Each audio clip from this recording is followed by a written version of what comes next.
Então, pessoal, indo agora para o último vídeo sobre legitimidade, que eu espero que seja o último. Nós vimos ali, então, que o problema central da disciplina é a obrigação política, que é esse vínculo jurídico que justifica o poder de mandar e o dever de obedecer, que o elemento, que o critério que caracteriza o Estado é o exercício da força física, o exercício da violência institucionalizada. Só que somente esse critério de violência, de força, meramente quantitativo, ele não serve. Então nós precisamos complementar ele com um critério qualitativo também. E qual que seria esse critério qualitativo? O exercício legítimo da força física. Então, voltando àquele conceito do Max Weber, o Estado é o monopólio legítimo da força física. Não basta simplesmente exercer a força, essa força tem que ser legítima. Daí nós entramos então, mergulhamos no tema da legitimidade. Como eu disse a vocês ali, citando Rousseau, ninguém é forte se não transforma o seu poder em direito e obrigação a ele em dever. Ou seja, um poder apenas justificado na força, ele é efêmero, ele é passageiro. Durante toda a história, todo modelo político buscou justificar a obediência no plano das ideias também, e não somente no plano da força.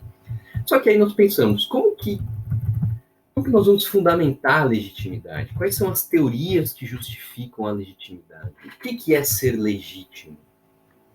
Tá? E aí nós temos várias teorias, tá?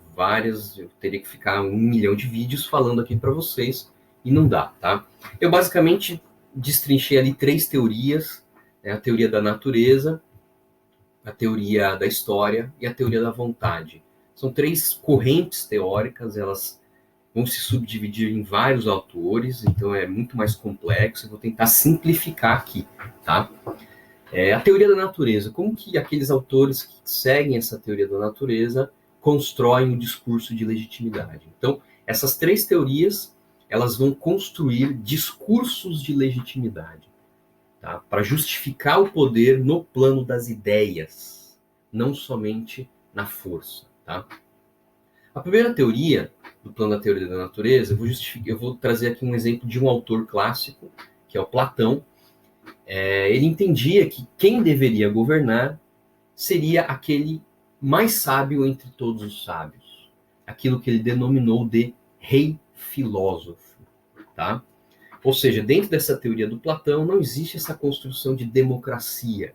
Muito pelo contrário, a visão do Platão da democracia é uma visão negativa. Tem vários fatores históricos e políticos para isso, não dá tempo da gente entrar agora, tá? Mas, em síntese, ele entendia que o poder legítimo, o governo legítimo, era aquele que era comandado pelo mais sábio de todos os sábios, tá?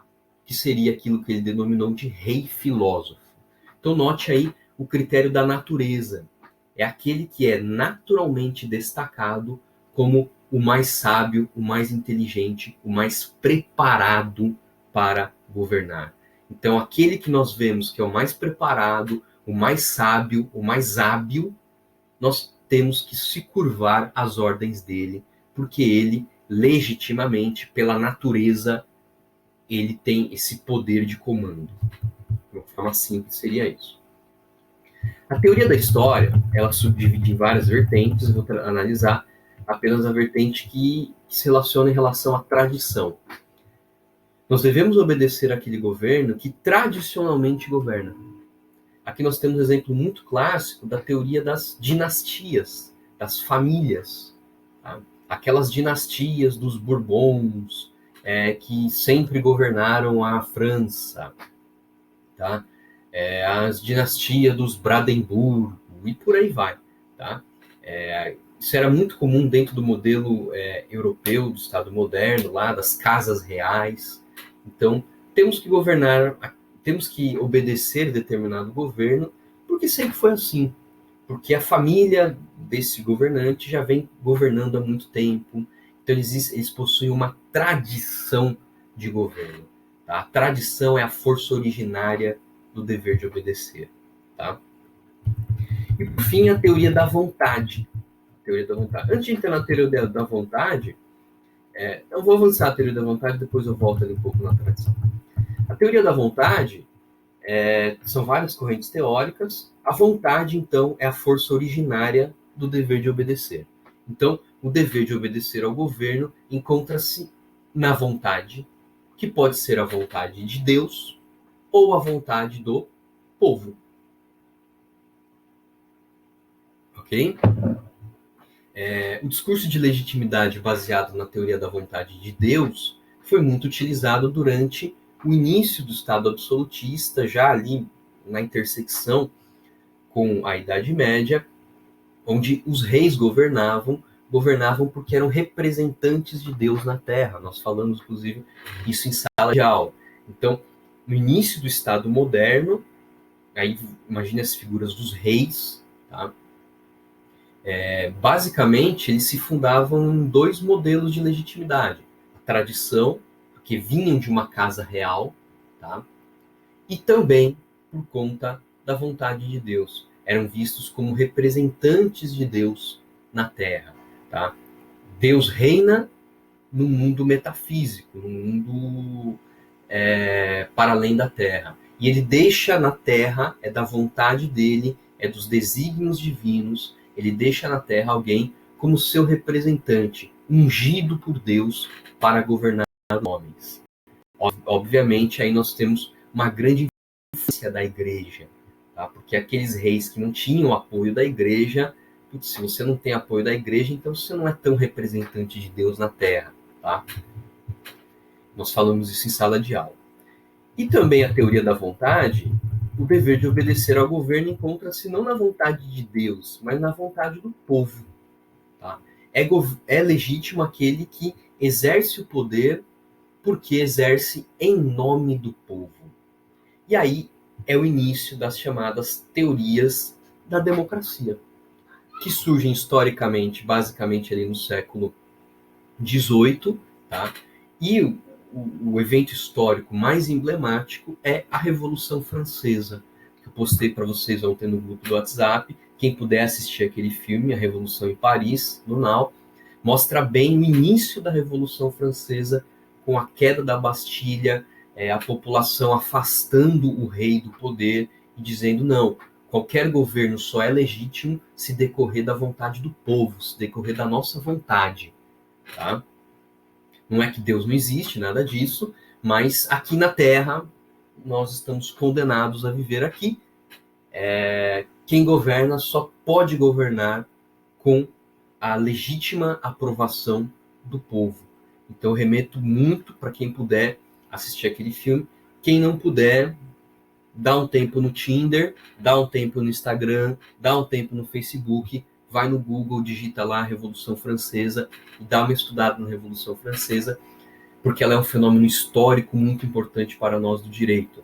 Inclusive lá no grupo eu coloquei para vocês um link do Brasil Escola, que eu acho que está bem bacaninha ali, bem sintético sobre a Revolução Francesa. Para terminar, uma última teoria que a gente poderia colocar aqui de legitimação é uma teoria que complementa a vontade do povo. Tá? A vontade e a proteção dos direitos como força originária do dever de obedecer. Então não basta simplesmente um governo decorrer da vontade do povo. Esse governo também precisa ser para o povo. Tá? O governo só pela vontade do povo, ele pode também trazer ali os pressupostos de um governo autoritário. Por exemplo, eu chego ao poder porque vocês me escolheram.